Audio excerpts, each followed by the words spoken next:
அனைத்து சகோதர சகோதரிகளுக்கும் என் அன்பு வணக்கம். முனைவர் தே வாசுகி, ஏடிஎம் மகளிர் கல்லூரி நாகப்பட்டினத்தில் தமிழ் பேராசிரியராக பணியாற்றிருக்கேன். என்னிடம் நாகூர் நாகப்பட்டினம் சார்ந்த இஸ்லாமிய மகளிர் பெண்கள் நிறைய பேர் படிக்கிறாங்க. நன்றாக படிக்கக்கூடியவர்கள், அறிவானவர்கள், திறமையானவர்கள்.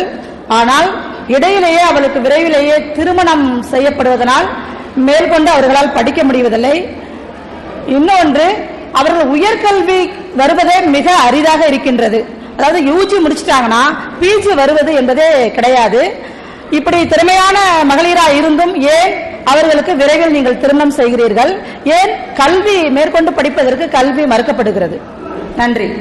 அழகான அவங்க ஆசிரியர் இருக்கிற காரணத்தினால அனுபவபூர்வமாக உணர்ந்த ஒரு நல்ல கேள்வி கேட்டிருக்கிறாங்க. அதாவது முஸ்லீம் பெண்கள் பள்ளிக்கூடத்தில் படிக்கும் பொழுது அவங்களுக்கு படித்து கொண்டிருக்கிற கட்டத்திலேயே திருமண ஏற்பாட்டை காரணம் சொல்லி படிப்பை பாதியில் நிறுத்திடுறாங்க. அவங்களே முழுமையாக நீங்கள் படிக்க வைக்கிறது இல்லை என்கிறது அந்த கல்வி அடிப்படையான விஷயங்கள். இதில் பல விஷயங்கள் இதுக்கு புதைந்திருக்கிறது. முதலாவது எடுத்துக்கொண்டீர்களேயானால், ஒரு திருமணத்திற்கு ஒரு பெண்ணுக்கு நம்ம வரன் தேடுறோம்னு வைங்க. வரன் தேடும் பொழுது பெண்ணு ஒரு படித்த பெண்ணாக இருந்தால் மாப்பிள்ளை படித்தவராக இருக்கணும்னு தான் அந்த குடும்பத்தில் விரும்புவாங்க. அப்பதான் சரியாகவும் வரும். ஒரு பட்டதாரி பெண்ணுக்கு போய் 4ஆம் கிளாஸ் கல்யாணம் பண்ணி வச்சோம்னா அது அந்த பெண்ணுக்கே ஒரு அசிங்கமா இருக்கும். அது வெளியில சொல்வதற்கு அது வெக்கமா இருக்கும். அந்த மாதிரியான ஒரு நிலைமை சமூகத்தில் இருக்கிற நீங்க பாக்குறீங்க. அப்ப படித்த பெண்களுக்கு படித்த மாப்பிள்ளைய தேடணுங்கிற விஷயத்துல இவங்க இறங்கி வந்தாங்கன்னு வைங்க. படிச்ச பெண்கள் ரொம்ப நாள் மாப்பிள்ளை தேடிட்டு படிக்காத மாப்பிள்ளைனாலும் பரவாயில்ல அப்படின்னு வரும்பொழுது மாப்பிள்ளை வீட்டுக்காரனுக்கு ஈகோ வருது. என்ன வருது? படிச்சவ குடும்பம் சரி வர மாட்டா, என்னை விட கம்மியா படிச்சுட்டு என்னை மட்டும் தட்டிடுவா, என்னை மதிக்க மாட்டா, நான் 4ஆம் கிளாஸ் போய் பட்டதாரியவ, எனக்கு மரியாதை இருக்காதுன்னு சொல்லிட்டு படித்த பெண்ணை படிக்காத வேணான்னு அவங்களும் வேணாங்கிறாங்க, இவனும் வேணாங்கிறான்.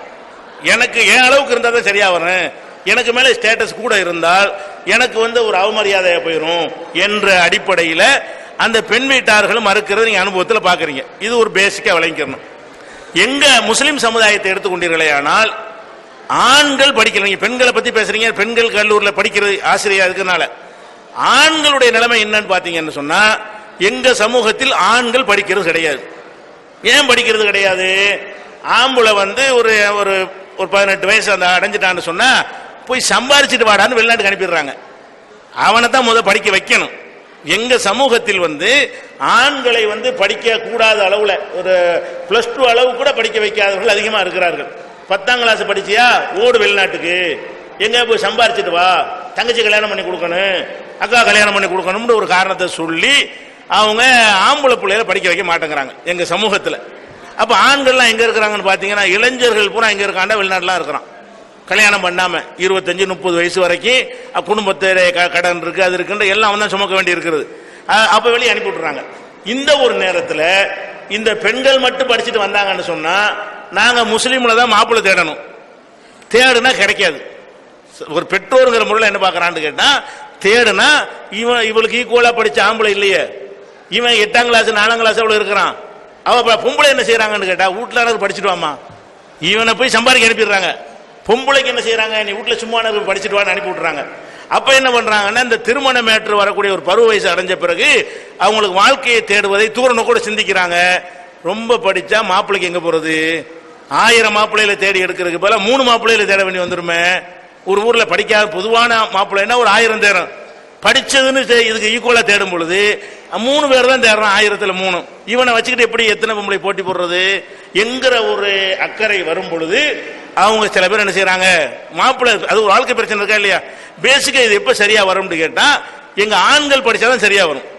எங்க சமூகத்துக்கு முதல்ல சொல்ல வேண்டிய விஷயம் என்னன்னு கேட்டா, திருமண வாழ்க்கைக்கு அது 2 பேரும் படித்தவராக இருக்கணுங்கிற தேவையா இருக்கிறது.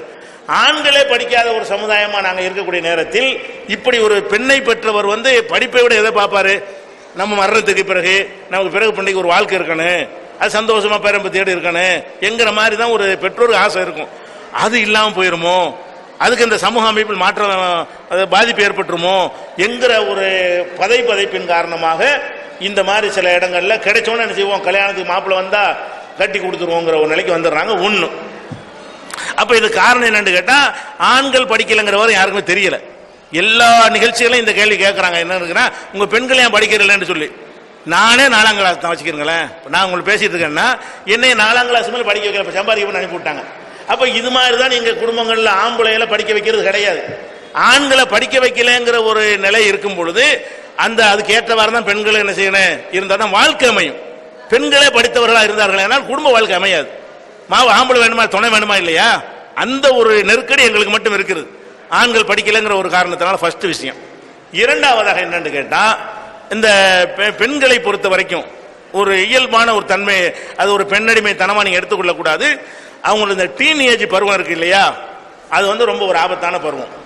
அவங்களுடைய உடல்ல சில ஹார்மோன்கள்லாம் சுரந்து 13ல இருந்து 19 வயசு வரைக்கும் உள்ள அந்த பருவத்தில் அவங்களுக்கு ஒரு விதமான ஒரு குழப்பமும் ஒரு விதமான ஒரு மயக்கமும் அவங்களுக்கு என்ன செய்யும் ஏற்படும்.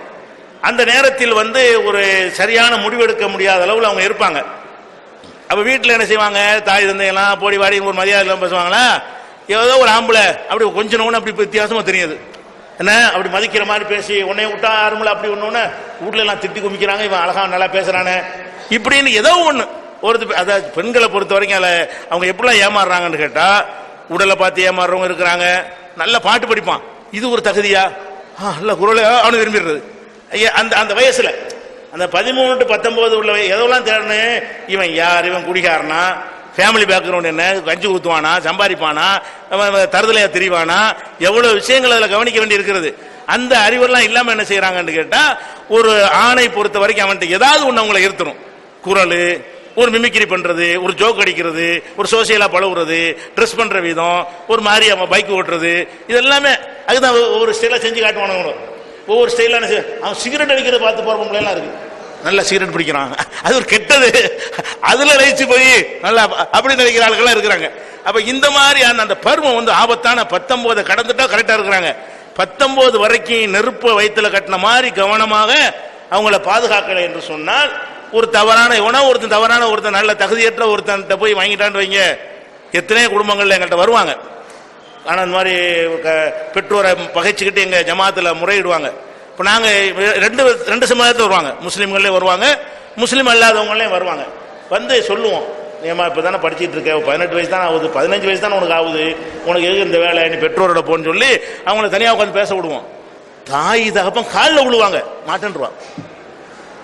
என் குடும்ப கௌரவம் போயிருமா, காலில் விழுந்துட்டு நீ வந்துருமா, பின்ன 20 வருஷம் நான் கல்யாணம் பண்ணி வைக்கிறேன், அதெல்லாம் முடியாது. அப்படியான ஒரு அந்த பருவம். அது அந்த பருவத்தில் கொஞ்சம் 19 வயசு வரைக்கும் கொஞ்சம் கேர்ஃபுல்லாக கவனிக்கணும். அவங்கள வேணும்னு செய்யறது இல்லை, கெட்டு போறதுக்காக செய்யறது இல்லை.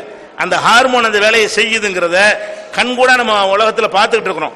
அப்ப அந்த கண்காணிக்க முடியலங்கிற ஒரு நிலை வரும் பொழுது, ஒரு ஸ்கூல்ல அது மாதிரி அந்த பொண்ணு படிக்க போனுச்சான், டியூஷனுக்கு போற பொண்ணு காணா அப்படின்னு வரும்.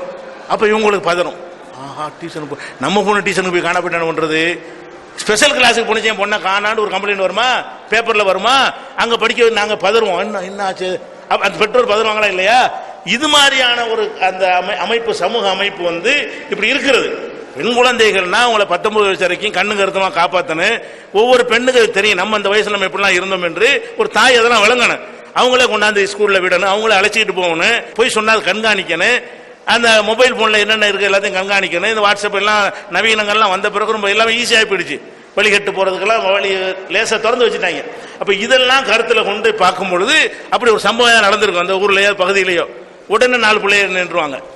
எதுக்குன்னா நம்ம போயிட்டு என்ன பண்றது, இந்த வயசுல தப்பான முடிவு எடுத்துருமே, இப்படியான சில காரணங்களுக்காகவும் அது அந்த மாதிரி இருக்கிறது. மெயின் காரணம் எங்க ஆம்பளை படிக்கலங்கிறது தான். இப்ப இந்த கூட்டத்தின் மூலமா நான் அறிவுரையா சொல்றோம், வெளிநாட்டில் போய் சம்பாதிக்கிற விட்டு கஷ்டப்பட்டாவது எத்தனை மூட்டை தூக்கிலாம் படிக்க வைக்கிறாங்க. வேற சமுதாயங்கள்ல மூட்டை தூக்கி ரிக்ஷா இழுத்தெல்லாம் பிள்ளைகளை படிக்க வைக்கிறாங்க. முஸ்லீம்கள் என்ன செய்யறீங்க, படிக்க வைக்காம ஆம்பளை பிடிச்ச 10ஆம் கிளாஸ் படிச்சா ஓடு சம்பாதிக்க போ அப்படிங்கிற இதை மாத்துனா எல்லாம் மாறிக்கணும்.